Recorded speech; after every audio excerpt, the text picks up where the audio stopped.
Thank you, Simon. Wonderful that you can still remember the size of the fecal output. That was perhaps the most important message that I have. And people will say that really summarises your whole talk. But I would like to say, my wife Alexandra said that I had to put this in perspective and say that the debate over fibres, and I'm calling them fibres plural, has been going on for a long time, and I'm really just taking a slice of it.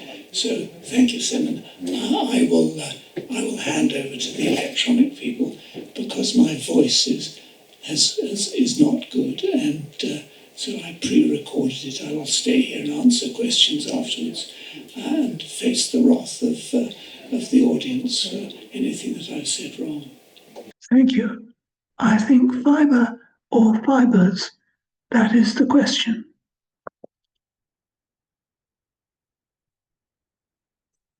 I've no conflict of interests, certainly over the last 10 years, except for my two daughters, Wendy and Amy, who've published a vegetarian book that promotes the use of low glycemic index and high fibre plant foods advocated here. The portfolio diet of cardiovascular disease risk reduction. Fibre and religion. That may seem a strange side, but major influencers who have promoted increased fibre consumption in the 19th and 20th centuries had interesting religious backgrounds. Sylvester Graham, a Presbyterian minister who developed the Graham cracker in 1829 as part of a vegetarian diet that promoted high fibre whole grains, fruit, vegetables, and discouraged animal fat, spices, sugar, and alcohol use. Dr. John Harvey Kellogg was superintendent of the Battle Creek Sanitarium that was operated by the Seventh-day Adventist Church. And he later developed a process for flaking cereals as health food and worked with his brother W.K. Kellogg, who founded the Toasted Cornflake Company in 1906. The Kellogg brothers produced All Bran in 1916, the quintessential high-fibre breakfast cereal.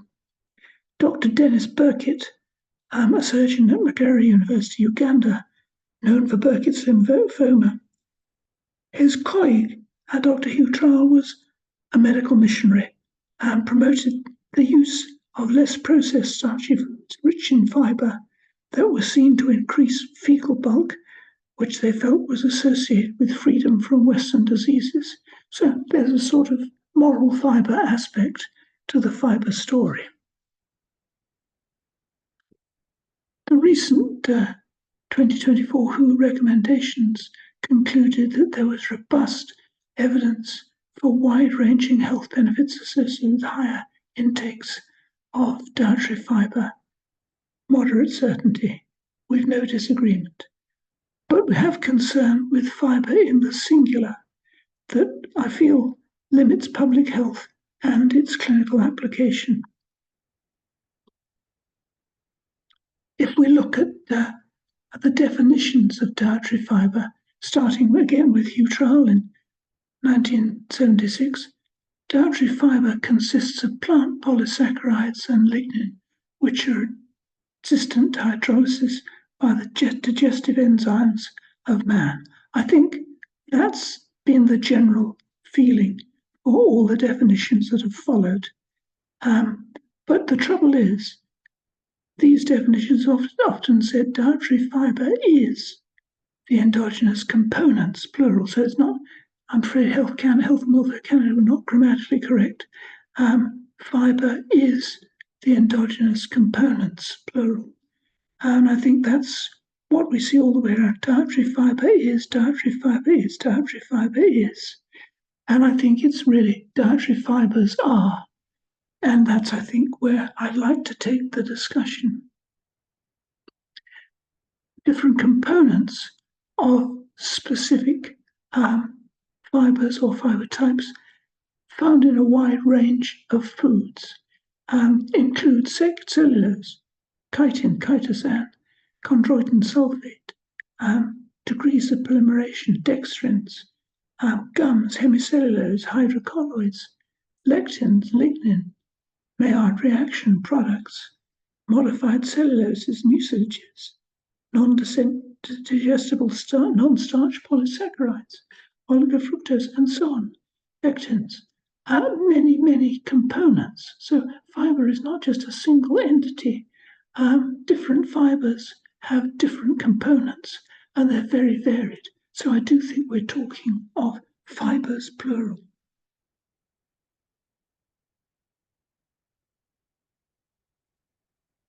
And the measurement of fibers also is interesting. We've got two methods, the Prosky, which we use generally, and the Southgate method, which is an enzymatic method measurement.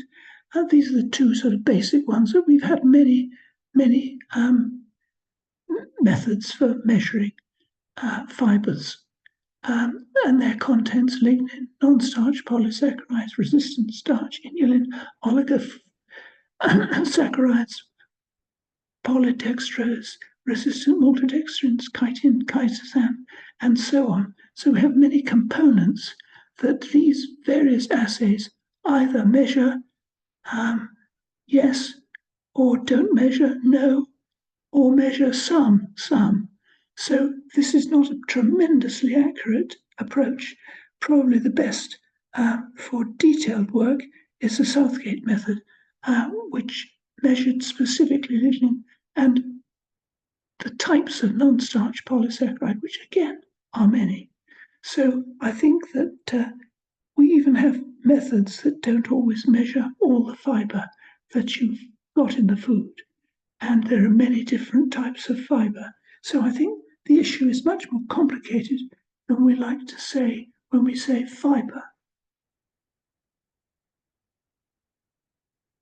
There are many different types of fiber, and they do different things. Some increase fecal bulk. Some change colonic microflora and fermentation patterns in the colon. Some increase mineral bioavailability. Some decrease nutrient and mineral and toxic component viability, such as reducing absorption of lead, mercury, cadmium, and arsenic. Some reduce blood lipids and increase bile acid losses. Some reduce the glycemic response. Some reduce those prandial insulin responses out of proportion for the glycemic response. Others increase fecal weight loss, and they may increase or reduce TMAO production. So these different types of fibers do very different things. So just a quick example, increase in body weight is very well shown with bran, with wheat bran. On the other hand, it has very little effect on change in serum lipids, serum cholesterol, whereas the viscous fibers, pectin and guar, have little effect on fecal weight, but have effects in changing serum cholesterol. Also, for blood glucose, fibers respond differently. So the more viscous fibers tend to have effects on the glycemic response, reducing the glycemic response, reducing the insulin response. The less viscous fibers, such as methylcellulose, less effect on the glucose response and less effect on the insulin response. So again, differences for different fibers. Quite interestingly, if one looks at bulgur, which is cracked wheat, or barley, whole barley, which is a viscous fiber source, and one incorporates them into breads, the flour, there's not a great deal of difference between the bulgur and the barley. But there is a big difference as you increase the proportion of the whole grain with its viscous fiber as opposed to the insoluble fiber wheat.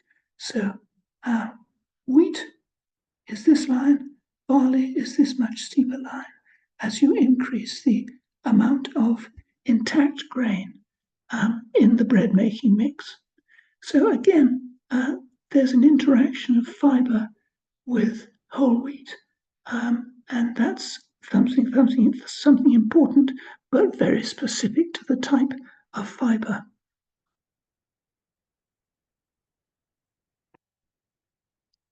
If you look at soluble fibre, viscous fibres in low glycemic index diets versus high insoluble fibre in the higher GI diets in patients with diabetes, we looked at this over 6 months. And as you can see, there is some effect of the insoluble fibre, which could simply be a dietary effect. If you put people on a diet, their hemoglobin A1C tends to go down. But certainly you go down better if you've got the low glycemic index, high viscous fibre diet. And importantly, what are the long-term implications? Difficult to study, and I can't say we have the answer, but we did look in a 3-year study at the changes in carotid arterial vessel wall volume assessed by magnetic resonance imaging over 3 years on high soluble fibre and high whole wheat fibre diets. What one saw is the low GI viscous fibre diet didn't significantly allow the increase in lipid accumulation in the carotid plaque. But on the wheat fibre diet over 3 years, one did see a significant increase. Unfortunately, these two values were not significant. Far greater numbers would have been required. So I think we can say that there are differences with fibre and differences between fibres and physiological effects of both those that are insoluble and those that are soluble. So higher fibre diet consumers, what covariates do you adjust for when you're looking at non-infectious disease outcomes? Do you adjust for increased exercise, smoking, socioeconomic status, body weight, overall healthy diet? What do you adjust for? Do these covariates all influence the high fibre consumer? Or, in fact, do high fibre consumers, people who are placed on who choose a higher fibre diet, do they tend not to wish to smoke? I don't know. We haven't got any studies to say which way these arrows go and which way you should make your covariate adjustment. So I'm just not sure. But I think these things are open for further debate and open up a lot more research work on fibre, different types of fibre, what they do and what their effects on potential covariates. So in conclusion, we propose that dietary fibre should be plural, dietary fibres. This change will focus attention on the wide range of fibres in food with different physiological effects. These physiological effects will relate to specific disease outcomes. In other words, falls in cholesterol, less heart disease, increased fecal output and change in colonic microbiota, possibly less colon cancer, etc. So specific types of fibre will have therapeutic advantages and public health implications if we actually reduce our use of the word fibre and look at the fibres, plural. Thank you.